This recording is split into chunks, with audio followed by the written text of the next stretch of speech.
Good afternoon. Now, the Minister of Education and Sports, together with the Norwegian Association of the Disabled, announced the second National Inclusive Education Symposium under the theme Inclusive Education, a Journey to Sustainable Development.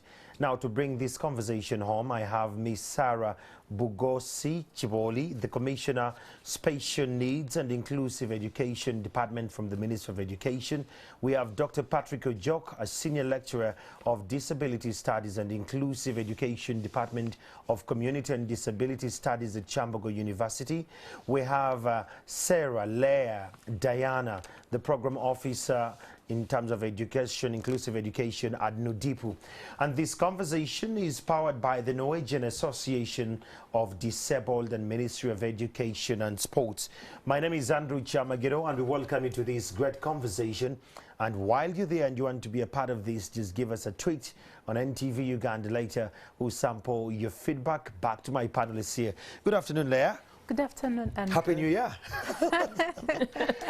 Good to see you. Good to see you. Good to see you, Sarah. Good to see you, Andrew. It's amazing to be in the presence of a commissioner. You're welcome. Especially in inclusion. Dr. Ojok. Yes. Good afternoon, sir. Good afternoon, Andrew. Dr. Ojok happens to be a doctor of books with a PhD, not the doctors of medicine. But it's an honor to have you. We are having this conversation about the inclusive education, a journey to sustainable development. Sarah, I want to drop it to you as a commissioner. What does this kind of theme mean to you? Yes, well, thank you so much, Andrew. I first of all want to thank NAD, the Norwegian Association for Disabled Persons, for first of all sponsoring us to be here. What it means to me, first of all, is for us, first of all, to be here today at this particular time.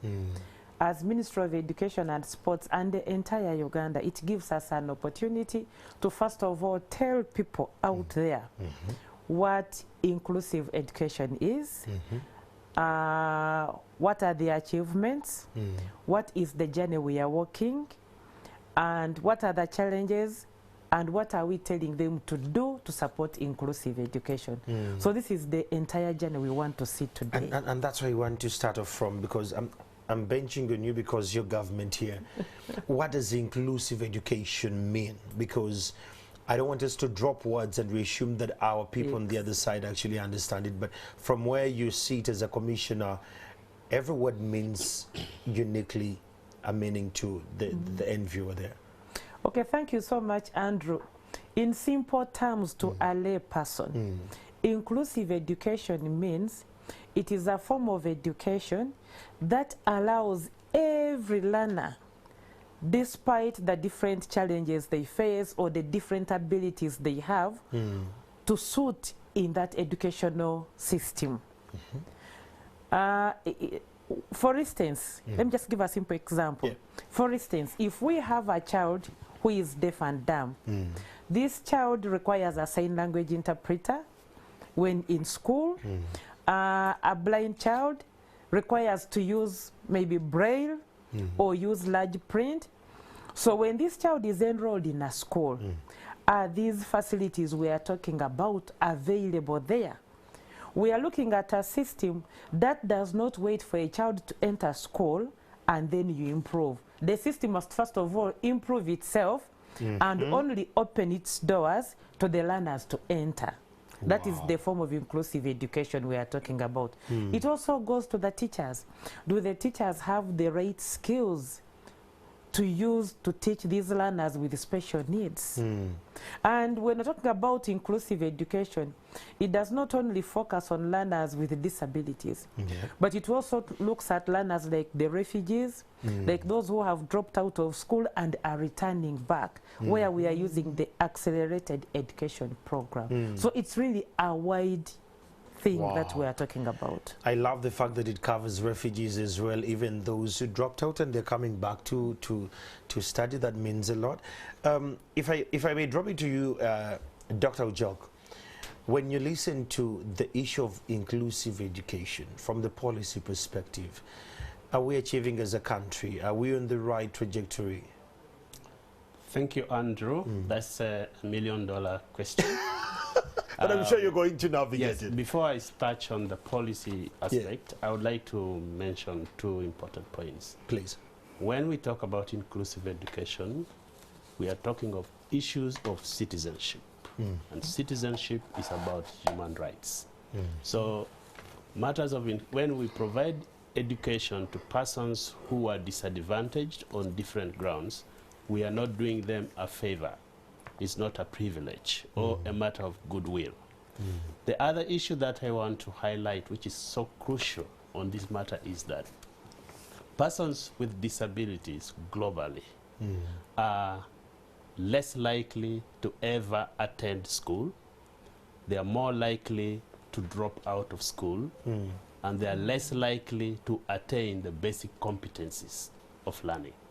So this is why it really matters. So when we talk of education for all, it should really mean all except none.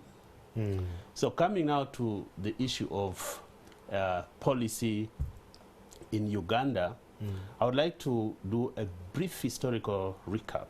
I would like to say, both in the pre-colonial and post-colonial era, the matter of education of persons with disabilities was more of a family and missionary affair. The government was not involved.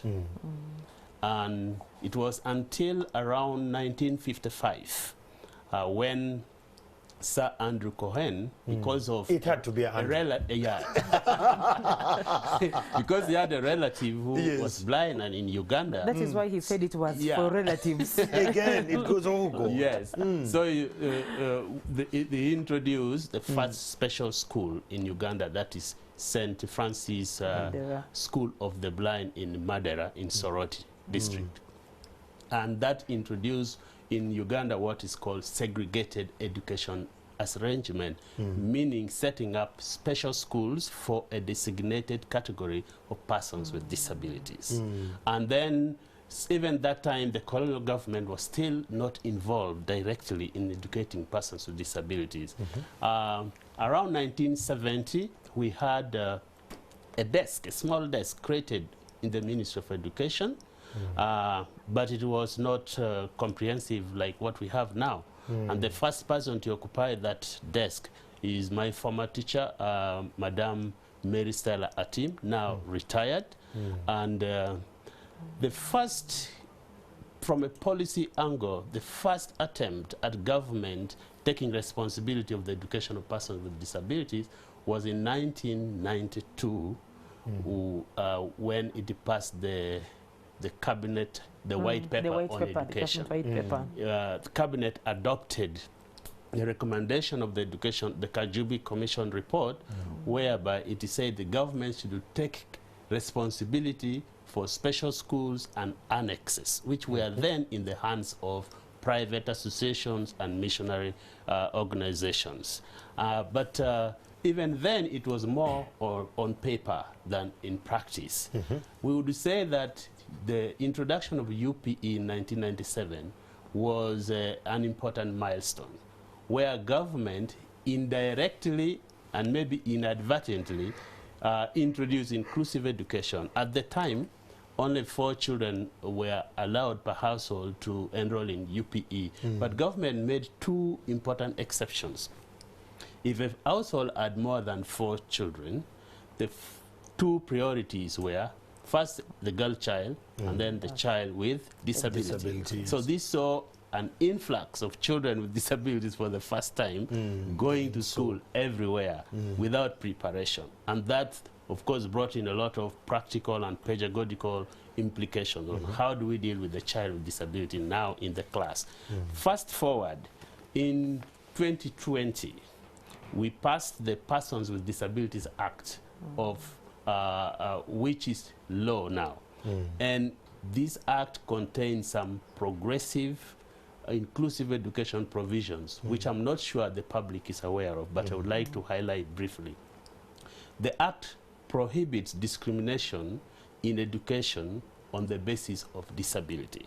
So it's illegal to discriminate against any child at any level of education on the basis of the of that person's disability. The Act, therefore, also went as far as making a requirement that any educational institution which is aided by government that admits a learner with disability must make within 3 months adjustments in its premises, physical, in order to allow the accessibility of that learner. So once a university, a secondary school, a nursery school admits a child with disability to school, those consequential modifications must be done, and within 3 months. The other issue is that the issue of zero rejection policy. You cannot turn away a child because of a disability, except if a school is a special school and the child does not have a disability of that school. Then if the child is turned away, that is not discrimination. So what does it mean to prohibit discrimination in education on the basis of disability? It actually means that a parent, a sponsor, or a relative of a child with disability now has a legal mandate to go to court and sue a school, a vice chancellor, a head teacher, a principal for any form of discrimination. Now, this discrimination is not only at admission, it's also at learning level, it's at assessment level, it is at co-curricular level, all of this. Now, where are we with the policy? I think another important policy aspect I need to mention is that at secondary level, you may know about the lower secondary competency-based curriculum.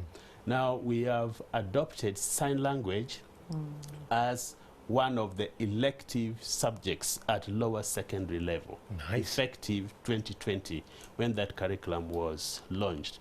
At higher education level, Uganda, since 2002, has been giving a disability scholarship scheme where 64 students with disabilities are admitted in different public universities. One important progress that we must applaud the government for, this year, during the second Disability Global Summit, the government committed to exponentially increase these 64 slots to 320 slots, starting around 2024. So that means every year starting 2025, 320 students with disabilities will be sponsored by the government in universities around the country. So this is some of the progressive commitments the government and I'm still going to engage you about the policy there. Leah, when I hear when Doctor is speaking from way back, I'll come back to Doctor to talk to him about you know, picking the interest, and your very first teacher was the first person on that desk. I mean, there is a lot, those are big shoes to sit in there. Leah, as someone who is in the programmatic approach and models, do we see all these policies actually being done and implemented on the ground? What do you see? The policies may not be fully implemented, but you see that government is trying. They have given us an enabling environment to implement this. And we have chance to pilot in the schools to show how practical it is to include children with disabilities in the mainstream. For example, NUDIP is piloting in about 53 schools in the country, and that is possible because government has allowed us to do it. And the learning is going on, rolling out to other schools. So the fact that the policy is enabling, the fact that the government is giving us space to do this is good enough.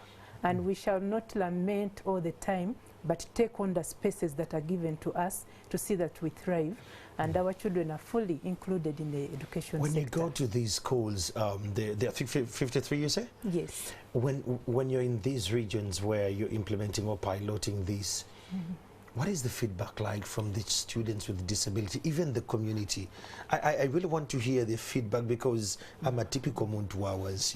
If the impact does not go to the people, I'm going to audit more and more of these kind of pilots. Yes, actually it is very exciting, because when we go to the communities, we do not only engage teachers, we start with giving the teachers the capacity to support these children in the same environment. And then we raise awareness in the community for the parents, the community leaders, the religious leaders to support. And then we go to the children and talk to them to welcome and receive their colleagues in the schools. So it is a holistic approach, and it is working to ensure that it is a collaboration where we need to work together to include this learner to feel at home, right from the community while they are walking to school. When they get to school, they are able to work with their colleagues. We pair them as buddies to support each other. Nice. And then the teacher has the skills to support this learner when they get to the school. And that's why I wanted to come again, still in programmatic models. Are our teachers well trained and informed to have the inclusive mindset? Or we have particular ones we train, the burden there comes when they move, what do we do? When we go to these schools, we start with attitude change. Nice. To the teachers, and we give them the basic skills to support. However, in some schools, we have the teachers who come already trained with the skills to support these learners, the special needs education teachers, but the rest are able to support because the children are in different classes and have different disabilities and have to achieve in the same environment. So with the training we give, the teachers' mindset change, and we are not so worried about their moving, because when they go to a new school, they go with the new skills they have and are able to support the learners from that side. So their movement would not be a worry, because we know we are now cascading to more schools. That brings me to you, Commissioner. Some come with special trainings, the teachers. Others don't come with it. At the ministry level, has the ministry in one way or the other thought to make this part of the modules they go through when they're still in the PTCs, that by the time they actually come through, they have the same, you know, basic training Nudipo and the others are trying to bring on board? Okay, thank you so much for that question. Ministry of Education and Sports, together with its partners, where we have Nodipo, other partners like Kyambogo University and others, I want to say, besides the normal training of teachers, where you come out with a certificate at grade 3, a certificate at grade 5, or a degree, we have developed continuous professional development in inclusion. Actually, we had one before, but it is being improved upon.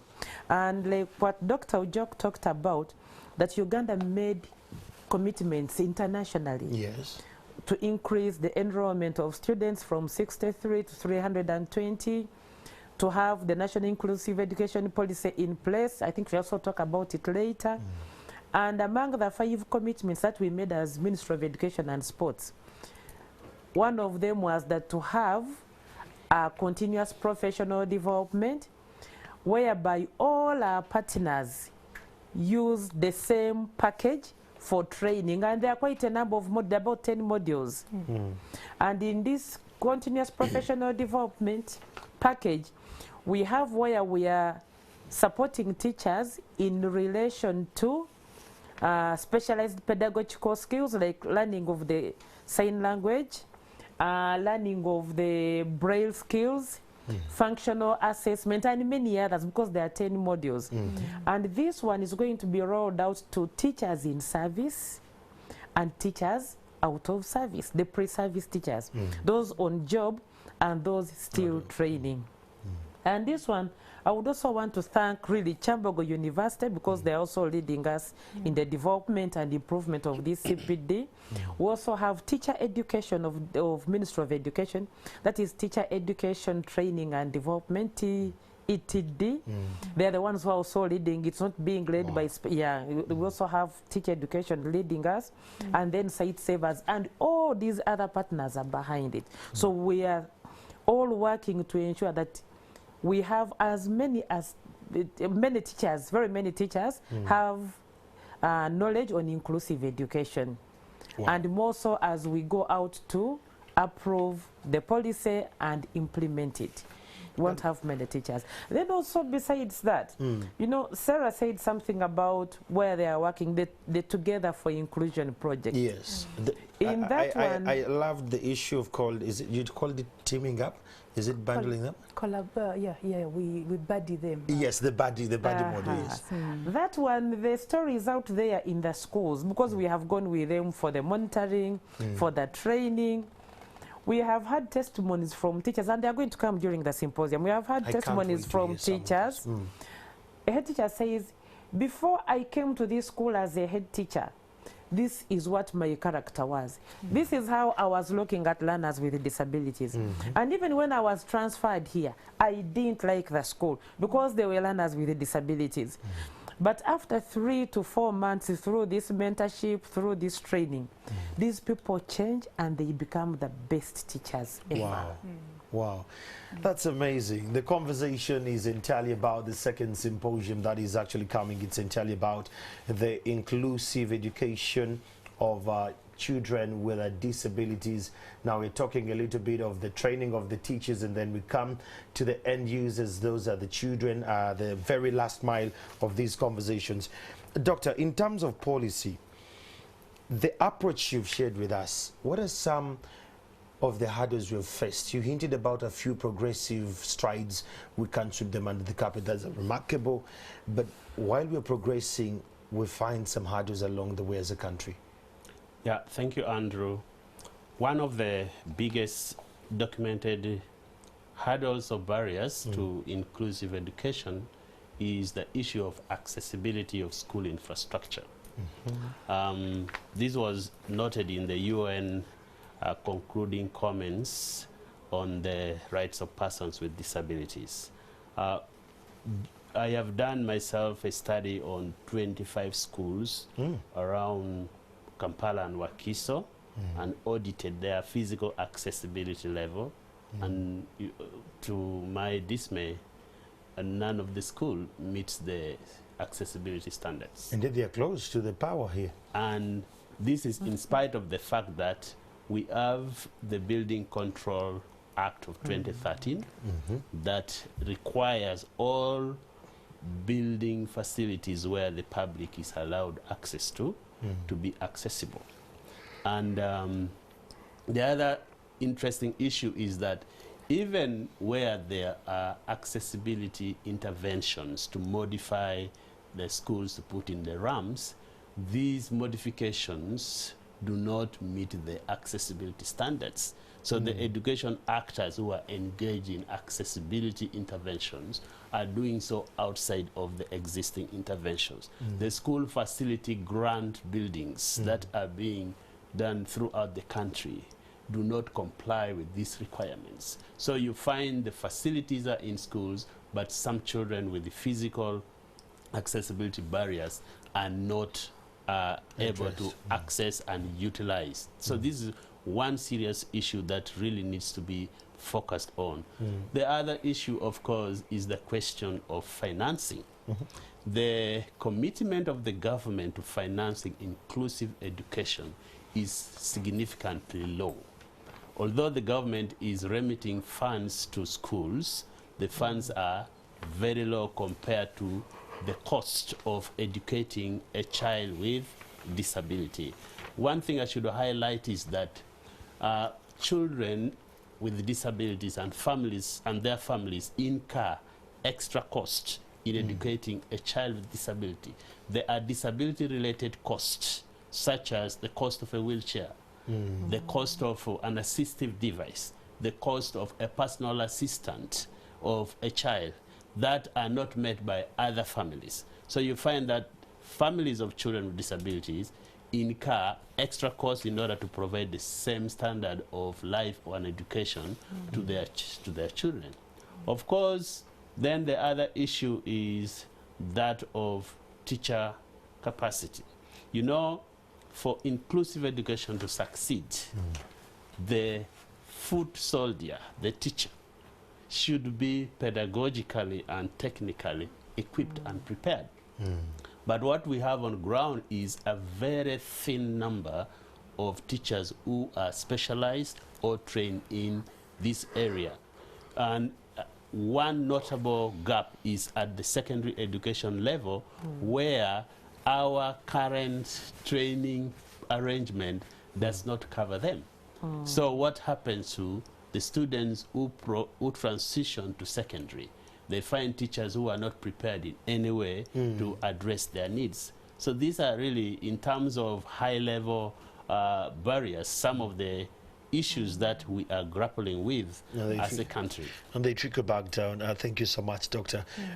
Sarah, if I get back to you here, when you compare the inclusive education in Uganda and East Africa, how are we faring? Because now you're from the civil society aspect, you see things, you have some data government won't give us at times, you meet some glaring facts on the ground, and you compare with your colleagues and comrades in the other countries. How are we faring? Kenya is ahead of us, but we are right at their heels. What are they doing better than us? We need to know. These are our brothers just next door. I think they have a huge base of trained teachers in inclusive education, supporting learners in the mainstream schools, and we are also getting there. Given the CPD arrangement, the continuous professional development arrangement, our base is going to also widen. But as we talk about inclusive education in Uganda, our perspective as implementers is that let this child go to the nearest school in their communities. Let them not look for education very far away. So if they are ready to go to school and go to the nearest school, they find the services readily available for them. Our children with disabilities like hearing impairment take long to join school because they are still looking for the appropriate school in which to go. And most of them join school at 13, 14. That comes with the challenge. You're the big girl in the class, you're the big boy in the class. So when we talk about inclusion at implementation level, we want them to access the nearest school and to have the best services that they can. So that is why our play is more of teacher training, teacher capacity. Like Doctor said, accessibility in all formats. They are able to access the buildings, but they are also able to access the materials. Learners with visual impairment, are they able to read using their braille and not just print, which they are not able to read? So that is what we are calling for in our country. And when we heard about President of Tanzania removing one budget and moving it to the dormitories, I was like, wow, we are moving. East Africa is moving. So I think the awareness is being raised as the CSOs in the disability movement. We are doing our best to raise the awareness, to do advocacy. And when we had the second Global Disability Summit, the commitments that were made by government are so inspiring, and we see ourselves slowly moving towards there. The teacher policy is so inclusive, and if implemented, we shall not be again lamenting about capacity of teachers. So our plea is that these good policies, these good declarations be put into practice, and for us to see this as implementers, we want to see it in the school, that this child wakes up in the morning to enroll and gets the services there. As we advocate, we talk about the twin track approach, where the system is changed for this learner to easily fit in. Yes, and when we talk about inclusion, is when the learner is present, is participating and achieving, not just to open the gates and the learner is there, but not. They have to be participating. They should participate and then achieve in the process.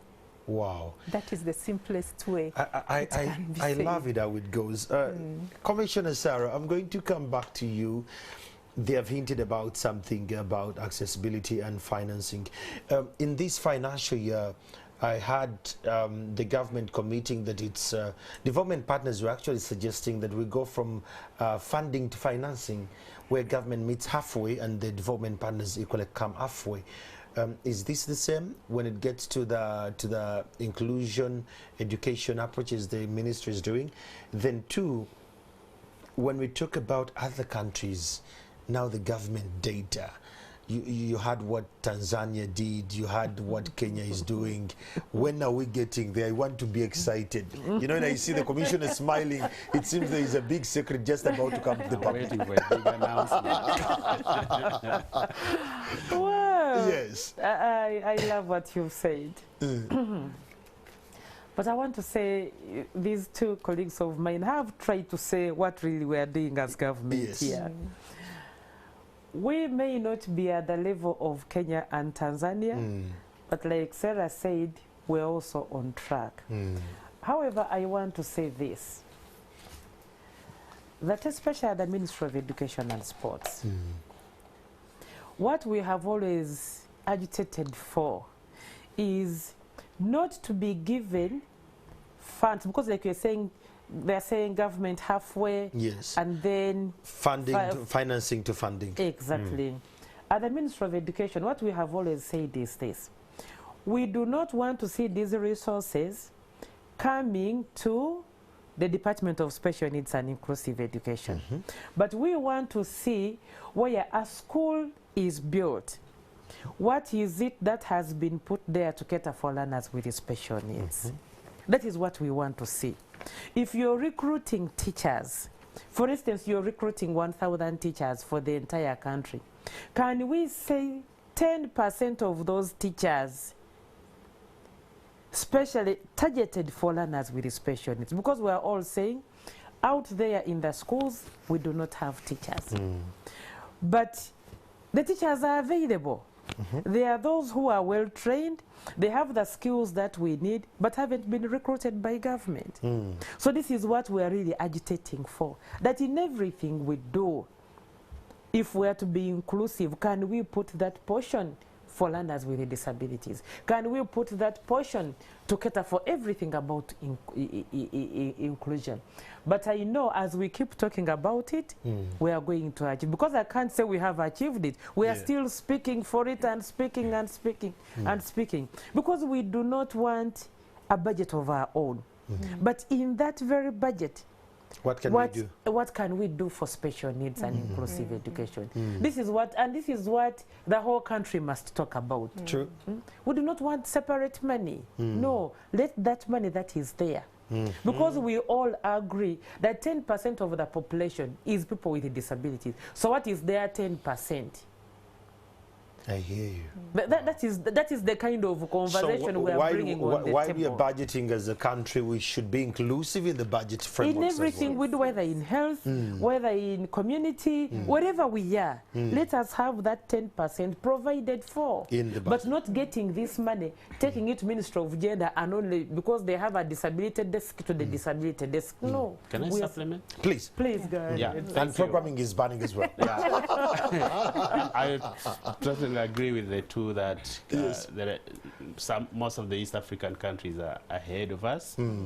I think the last time I checked on the SDG tracking for Goal 4, we are behind Kenya, Tanzania, and Rwanda, fourth in East Africa. So it is the DRC, Burundi, and others that are trailing behind. And I think that the main difference between us and those three countries that are above us is really the funding commitment.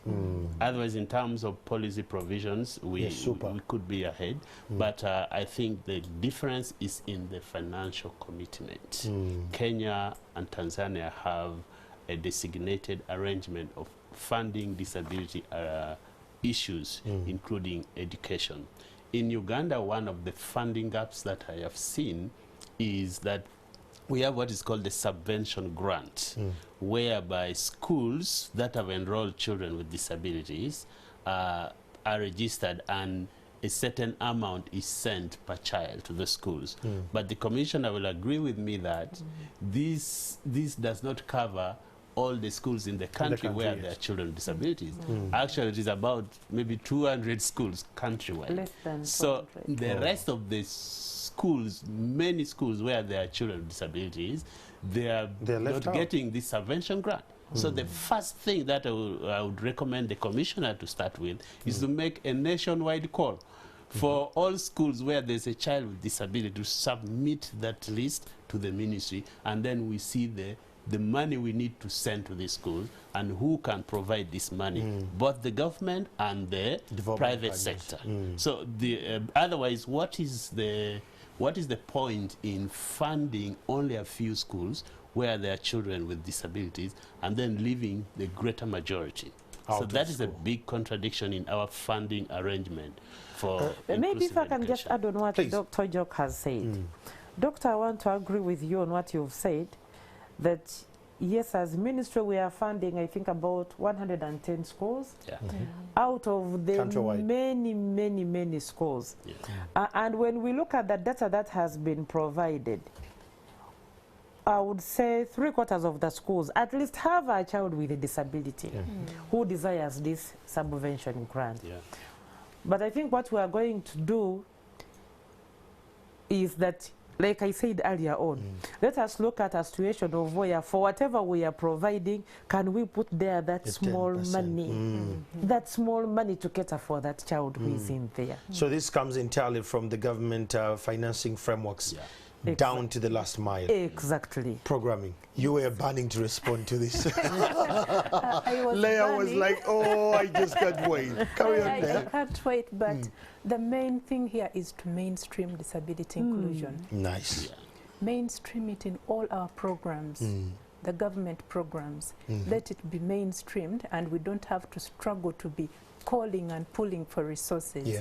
For example, if you're planning for the nation, you know we have 1,000 children with disabilities in these schools, just mainstream it so that we do not keep pulling ropes about we've not gotten our share. If everything is mainstreamed, you know these people are there and we are going to plan for them. That is what we do with our colleagues CSOs. We train them to mainstream. While they are programming to mainstream this, let it be part of them. For example, here at NTV, we already have a sign language interpreter. It is in part of the programming. So if that is there, you will know our audience that are catered for. So if we mainstream disability inclusion, it is going to be a bit easy for everyone to access these services, especially in the schools, in the education. You know, education goes in collaboration with so many other things. That's true. Children with disabilities need rehabilitation to go to school. They need the wheelchairs. So it is a holistic approach. So if we mainstream disability inclusion, it will be a bit easier for us to get these services to the right people. Academia. Yes, I want to clarify a point about mainstreaming disability. I think we need to understand and embrace what she called the twin-track approach to programming and implementation. So the twin-track approach means that you develop both targeted or disability-specific interventions, whether it is budgeting or whatever. There are disability-specific, disability-designated funds and other arrangements. In addition to coming up with the disability-specific arrangements, you also include or embed disability inclusion as a cross-cutting issue in all other domains of intervention. So you are doing, that's the idea of twin tracking. So disability is both a cross-cutting issue, but also a stand-alone unit of intervention. So in this, the problem with taking it only as a cross-cutting issue is that it gets lost in the bigger framework. So therefore, the need for a stand-alone intervention. In case they miss out in the mainstream arrangement, there is also a designated arrangement. And mainstreaming it is in line with the thought that first and foremost, they are part and parcel of humanity. Of course. So whatever you are planning, plan for them.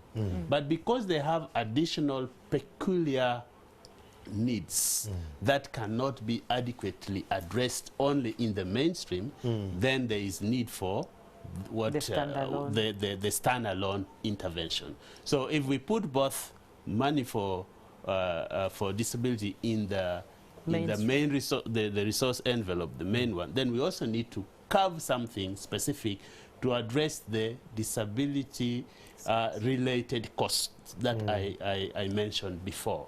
So that is the kind of mainstreaming that I would like those who want to intervene in this area to adopt. Commissioner, when you hear this, is it I could see you are farming and I'm like, my oh my, where do we go from here as government, given that we are having these conversations and these ideas? I, for one, I don't want to have conversations that are not conclusive. I really love closure. And I loved it when the commissioner said, as government, this is what we're doing and we would like to do. I'm like, something is cooking in the back end. So with these conversations, Commissioner Sarah, where do we go from here as a country? Given that now we're talking about this, and I see a lot of programming dealing with teachers and the children, the very last mile. Where are the parents in this?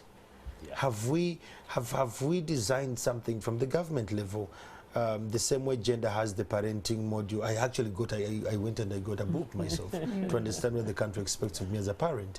Do we have a particular approach that is targeting the parents or the guardians of the children with a disability, that the parents are in position to look at this child just like any other child? I wouldn't really come in to say we have this particular one or this particular one. Yeah. But one thing is that as government ministries, we work in collaboration with one another. True. At ministry level, we have an interministerial committee that looks at issues of disability. We have Ministry of Gender as part of the committee, Ministry of Health, Ministry of Education, OPM, ICT and others. And when we sit, we are looking at issues surrounding disability in education, in health, in communication and all that. And as Ministry of Education, we also use those other manuals or booklets from those other ministries to implement issues of education. But now, particularly to do with the targeting of parents, in all the schools where we have the Parents Teachers Association, so that are PTAs in Ministry of Education, and it is through these PTAs, the Parents Teachers Associations, is where we address many of these issues relating to inclusion. However, apart from this mainstream, like you said, there are those of mainstream, but there are those again that are standalone. In special schools and inclusive schools, Ministry of Education working with partners and schools, we have always had meetings of parents, one, sensitizing them about the challenges the learners are facing, and also sensitizing them on how to support learners when they are away from school. A quick one was when Ministry of Education provided hearing aids to learners. That was last year, but 1 or 2 years before COVID. We had a project that was a GPE project that provided all learners who would benefit from hearing aids across the country. We provided. But when we were working on this program, all parents were invited to school to be supported in how they're also going to support a child to continue using this hearing aid while at home. Because schools were like, no, we shall keep this at school. No. Then children would go home. Yes. When they come back is when we will provide. Then we said it ceases to be for the child. So we invited all parents. the parents were taken through on how to care for these hearing aids, to fit it, to care for it, to clean it, and put it back, even to insert batteries. So we have also always targeted these parents for particular interventions which they need to support learners. Even with learners of the deaf and the dumb, when they enter school, children come from home when they're just using gestures. They do not have any sign language skills. So when they enter this P1 is when the schools now introduce the Ugandan Sign Language to them. And that is now the mother tongue. That is language 1. So parents are also invited in the schools to also be taken through SAID so that they learn the proper language of communicating with. So we have such programs in our schools. Programming. Now, we have a few minutes to wrap up this conversation, but I want to know what is the symposium bringing us? Because there is this symposium, we're very excited about it. What do you see in this symposium? And it's the second one. What was the first one like for you, the CEOs? The first one was about awareness raising, about putting out our successes, the gaps, and we got good response from the government when they made the commitments during the second Global Disability Summit.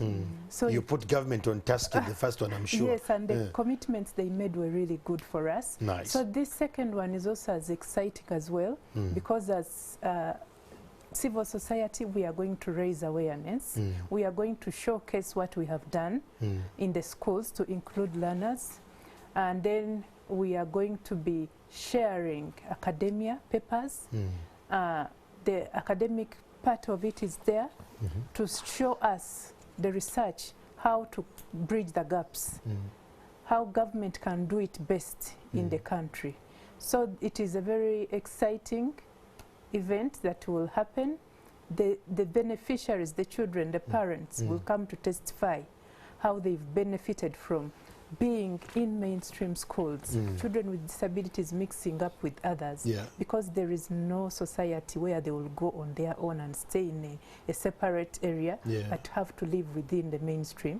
So joining and learning with others is exciting for these children, and they cannot wait to tell the world about Dr. Ujok, the symposium is here. How ready is the academia? How much paper do we have to share with the world? I was I'm the chairman of the technical committee. The very first one. Reviews the abstracts and so on. I can tell you that we received more abstracts than we considered. Nice. But I want to add that the symposium theme this year, we want to tell the nation that inclusive education and development are inseparable partners. You cannot move to sustainable development leaving education behind. You cannot have an education that is not inclusive and you think you'll attain sustainable development. So this is the theme. And also secondly, through the symposium, we would like to showcase the nation that beyond the common saying that inclusive education is a myth or aspirational, something that cannot be attained, actually we can show you that inclusive education can happen by bringing different people who are doing wonders around the country to showcase some of the best practices in schools and communities. So if you wish to learn, I think it is good to follow it both online, and you can come to Silver Spring from Tuesday and Wednesday next week, and you come and listen for yourself. It is a good forum for a parent, for a practitioner, for the press, to be there and, and learn. We have to. Commissioner, when you hear all this and all, I'm thinking about me. I am in the district of Abim or Mitoma, and I would like to be a part of this symposium. What are the preparations like? Do you have a Zoom link, a YouTube link, a Face? Oh no, government shut down Facebook. A YouTube link where you can actually listen in. Well, thank you so much. You from Abim. We have all the provisions for you to be part of this symposium. We are going to live streaming. We're going to do live streaming. So people will follow the symposium online. And we also have 300 guests who are going to be physical there at the symposium. And among these 300 guests is where we have the paper presenters, the keynote people, the keynote addressers, I would say it like that. Our learners are going to be part of it. The parents, political leaders, we are also inviting the chief administrative officers from districts, district education officers, but we are sampling a few because not everyone can come. Of course. We're also going to have the education development partners, ministry officials, and other officials from other ministries. Do we have particular SOPs in the work that the president gave a speech the other day? To those who are going to attend, now I'm preparing my people to come to attend. Do we have particular SOPs? Should we come with our yellow, our COVID test certification, or do we just come with the masks and sanitizers? Since it is a directive that has been passed, Yes.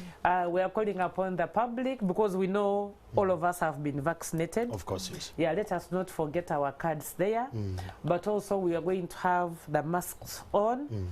We are going to observe all the SOPs. We are going to sanitize, wash the hands, and observe all that. But also still calling upon them. Let them come with a, because it is a directive. Yes, it is. That we should all follow. Let us carry our vaccination cards. We access the premises and we all enjoy. We share what is taking place. And we expect the First Lady, the Minister of Education and First Lady, to be our chief guest, because we have communicated to her. And so she's passionate about She this. is. She's very passionate about special needs. So we are waiting for her to be part of this symposium. Andrew, Yes. one clarification. You know, the discussion has centered around disability a lot. Yes. Where the impression out there is that inclusive education is all about disability. No. It's about everyone. They're refugees. Yeah. We carried out. We have refugees in there. We have the teachers. We have the parents. We have the community. And all persons facing disadvantage Yes. in education system. That's true. I love that. Persons facing disadvantage in the education Actually, maybe system. let me add this. Our department is also is the one that also works with the learners who have dropped out of schools. Yes. And we have a program of accelerated education program where learners who would have lost hope in learning enroll back in school. And briefly, when I talk about accelerated education program, for primary we have 3 levels. In the 3 levels we have joined P1, P2, P3 as level 1. So when you enter level 1, you do these 3 classes in 1 year. Then you go to level 2, that is P4, P5, that is level 2, and then 6, 7 is level 3. So for 3 years, you've joined at the age of 18, 16. In 3 years, you're able to sit for primary living examination. Wow. And many of them have been sitting. Wow. And then you proceed to secondary. To the other levels. Yeah, in secondary, we have 2 levels. S1, S2 is level 1. Then A3, S4 is level 2. And you sit for your O level. Wow. Well, all these conversations and much more, if you want to know about them, please come next week. We are going to be at Silver Springs as we're having the 2nd symposium of inclusive education. It's the 2nd one of its kind. And just so you know, you could be from the refugee community, you could be a marginalized group of those who want education. If you could be those who actually dropped out, or you could be someone with a disability. Please come through. Let's have this conversation. It could be a parent, a guardian, a leader, religious leader, cultural leader. Let's come and be a part of this conversation. And this conversation was gladly sponsored by the Ministry of Education and Sports and the NADS, that is the Norwegian Association for Disability. In studio with me, I had Sarah Leah from, that happens to be in Udipu, and we had Commissioner Sarah from the Ministry of Education and Sports, and we had Dr. Ojok, who happens to be a PhD doctor from Chambogo University, the Department of Disability. It's an honor to have you watch this with us. Until next time, let's meet at the symposium. Good evening.